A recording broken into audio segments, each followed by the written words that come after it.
ಮುಂಬರುವ ಕೇಂದ್ರ ಬಜೆಟ್ನಲ್ಲಿ ಕಲಬುರಗಿ ಜಿಲ್ಲೆಗೆ ಸೂಕ್ತ ಪ್ರಾತಿನಿಧ್ಯ ನೀಡಬೇಕು ಎಂದು ಕಲ್ಯಾಣ ಕರ್ನಾಟಕ ಚೇಂಬರ್ ಆಫ್ ಕಾಮರ್ಸ್ನ ಮಾಜಿ ಅಧ್ಯಕ್ಷ ಅಮರನಾಥ್ ಪಾಟೀಲ್ ಆಗ್ರಹಿಸಿದರು. ಕಲಬುರಗಿಯ ಪತ್ರಿಕಾ ಭವನದಲ್ಲಿ ಕರೆದ ಸುದ್ದಿಗೋಷ್ಠಿಯನ್ನು ಉದ್ದೇಶಿಸಿ ಮಾತನಾಡಿದ ಅವರು, ರೈಲ್ವೆ ವಿಭಾಗೀಯ ಕೇಂದ್ರ ಬೇಡಿಕೆ, ಗದಗ್ ವಾಡಿ ರೈಲ್ವೆ ಕಾಮಗಾರಿ, ಪ್ರತ್ಯೇಕ ಪೊಲೀಸ್ ಠಾಣೆ ಸೇರಿದಂತೆ ಅನೇಕ ಬೇಡಿಕೆಗಳು ನೆನೆಗುದಿಗೆ ಬಿದ್ದಿದ್ದು, ಬಜೆಟ್ನಲ್ಲಿ ಹಣ ಒದಗಿಸಿ ಕಾಮಗಾರಿಗಳನ್ನ ಮುಗಿಸಬೇಕು ಎಂದು ಅಮರನಾಥ್ ಪಾಟೀಲ್ ಮನವಿ ಮಾಡಿದರು. ನಾವು ಇವತ್ತು 23ನೇ ತಾರೀಕಿನ ನಿರ್ಮಲಾ ಸೀತಾರಾಮನ್ ಅವರು ಬಜೆಟ್ ಮಂಡಿಸಲಿದ್ದಾರೆ. ಅದರಲ್ಲಿ ನಮ್ಮ ಭಾಗದ ಕಲ್ಯಾಣ ಕರ್ನಾಟಕ ಭಾಗದ ಕೆಲವು ಮಹತ್ವದ ಸಂಗತಿಗಳನ್ನು ಸೇರಿಸಿಕೊಂಡು ಅದಕ್ಕೆ ಮಹತ್ವ ನೀಡಿ ಬಜೆಟನ್ನು ಕೊಡಬೇಕಂತ ನಾವು ಆಲ್ರೆಡಿ ಮೇಲ್ ಮಾಡಿದ್ದೀನಿ. ಆಮೇಲೆ ಸಾಫ್ಟ್ ಕಾಪಿ, ಇದು ಹಾರ್ಡ್ ಕಾಪಿ ನಾನು ಹೋಗ್ತಾ ಇದೆ. ಸರ್, ಮುಖ್ಯವಾಗಿ ಎಲ್ಲಕ್ಕಿಂತ ಮೊದಲನೇದಾಗಿ ಪ್ರಧಾನಮಂತ್ರಿಯವರು ನಾವು ನಮ್ಮ ಪರವಾಗಿ, ನಮ್ಮ ಜನತೆಯ ಪರವಾಗಿ ಅಭಿನಂದನೆ ಸಲ್ಲಿಸ್ತೇವೆ. ಸತತ 3ನೇ ಬಾರಿ ಅವರು ಚುಕ್ಕಾಣಿ ವಹಿಸ್ಕೊಂಡಿದ್ದಾರೆ. ಈ ಪೀರಿಯಡಲ್ಲಿ ಬರುವಂಥ 5 ವರ್ಷ ಪೀರಿಯಡ್ ಭಾಳ ಇಂಪಾರ್ಟೆಂಟು. ಯಾಕಂದರೆ ಆರ್ಥಿಕವಾಗಿ ಮತ್ತು ಔದ್ಯೋಗಿಕವಾಗಿ, ಶೈಕ್ಷಣಿಕವಾಗಿ ಬೆಳೀಬೇಕಾದ್ರೆ ಈ ಮಹತ್ವ ಘಟ್ಟದಲ್ಲಿ ನಾವಿದ್ದೇವೆ. ಇಂಥ ಒಂದು ಸ್ಟಾರ್ಟಿಂಗ್ ಏನು ಟೈಮ್ ಇದರಲ್ಲಿ ಫೌಂಡೇಶನ್ ಅವರು ಹಾಕ್ತಾರೆ. ಯಾಕೆಂದರೆ ಮೊದಲೇ ಕೇವಲ BJP ಗೌರ್ಮೆಂಟ್ ಇರ್ತಿತ್ತು, ಈಗ ಅದು ಇಲ್ಲ. ಈಗ NDA ಗೌರ್ಮೆಂಟ್ ಬಂದದಕ್ಕೋಸ್ಕರ ಅವರ ಕೆಲವು ರೀತಿ ನೀತಿಗಳು ಚೇಂಜ್ ಆಗ್ಬೋದು.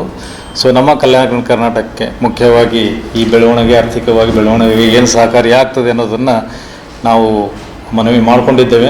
ಅದರ ಪ್ರಕಾರ ತಮ್ಮೆಲ್ಲರ ಜೊತೆಗೂ ನಾವು ನಮ್ಮ ಭಾವನೆಗಳು ಹಂಚಿಕೊಳ್ತೇವೆ. ಯಾಕಂದರೆ ನಮ್ಮ ಕಲಬುರಗಿಯ ಯಾವುದೇ ಒಂದು ಬೆಳವಣಿಗೆ ಆಗಬೇಕಾದ್ರೆ ತಮ್ಮ ಪಾತ್ರ ಭಾಳ ದೊಡ್ಡದು. ನಾನು ಹಿಂದಿಂದ ನೋಡ್ಕೊಂಡ್ಬಂದೀನಿ. ಏರ್ಪೋರ್ಟ್ ಆಗಬೇಕಾದ್ರೆ, ಜಯದೇವ್ ಹಾಸ್ಪಿಟ್ಲು ನಮ್ಮ ಚೇಂಬರ್ ಕಡೆಯಿಂದ ಆಗಬೇಕಾದ್ರೆ ನಿಮ್ಮ ಪಾತ್ರ ಭಾಳ ದೊಡ್ಡದಿತ್ತು ಅದರಲ್ಲಿ. ಸೊ ಇದು ಕೂಡ ಅದೇ ರೀತಿ ನಮ್ಮ ಬೇಕಾದ ಅಂಶಗಳು ಸರ್ಕಾರಕ್ಕೆ ಮನಮುಟ್ಟುವಂತೆ ತಾವು ಮಾಡ್ತೀರಂತ ನಾವು ಭಾವಿಸ್ತೇನೆ.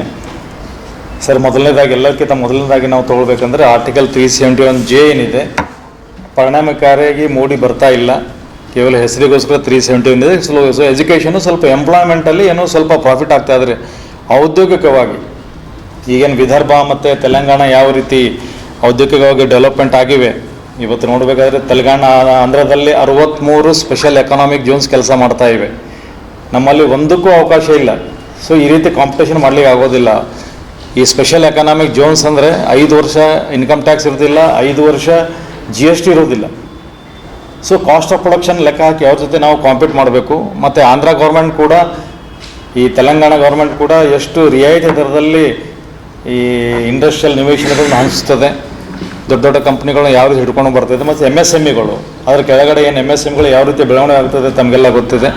ಆ ಒಂದು ನಿಟ್ಟಿಗೋಸ್ಕರ SCZಗಳು ನಾವು 371J ಅಡಿಯಲ್ಲಿ ಪರಿಣಾಮಕಾರಿಯಾಗಿ ಮೂಡಿ ಬರಲಿ ಇವತ್ತು ಪ್ರಯತ್ನ ಮಾಡಬೇಕು. ರಾಜ್ಯ ಸರ್ಕಾರ ಮತ್ತು ಕೇಂದ್ರ ಸರ್ಕಾರ ಎರಡೂ, ಕೇಂದ್ರ ಸರ್ಕಾರ ನಮಗೆ 371J ಅಕಾಟ್ ಮಾಡಿದೆ. ಅದಕ್ಕೋಸ್ಕರ ಫೈನಾನ್ಷಿಯಲಿ ಕೂಡ ನಮಗೆ ಅವರು ಸಹಾಯ ಕೊಡಬೇಕು. ಇದುವರೆಗೂ ಫೈನಾನ್ಷಿಯಲಿ ಅವರು ಮಾತೇ ತೆಗೆದಿಲ್ಲ.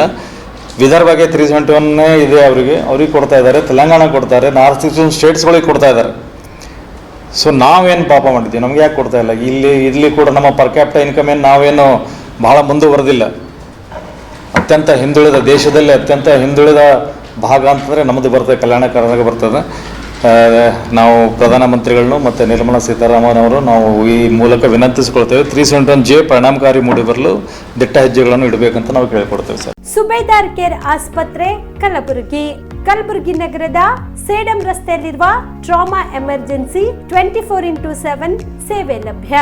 ಅನುಭವಿ ವೈದ್ಯರ ತಂಡದೊಂದಿಗೆ gynaecology, general surgery, general medicine, paediatric, orthopaedic, ENT, laparoscopy surgery, paediatric surgery, neuro surgery, urology, plastic surgery, cardiology, neurology, gastrology, oral and maxillofacial surgery, arthroscopy, keyhole surgery of joint ಸೇರಿದಂತೆ trauma, NICU, ICU, obstetric ICU ಸೌಲಭ್ಯದೊಂದಿಗೆ ಚಿಕಿತ್ಸೆ ನೀಡಲಾಗುವುದು.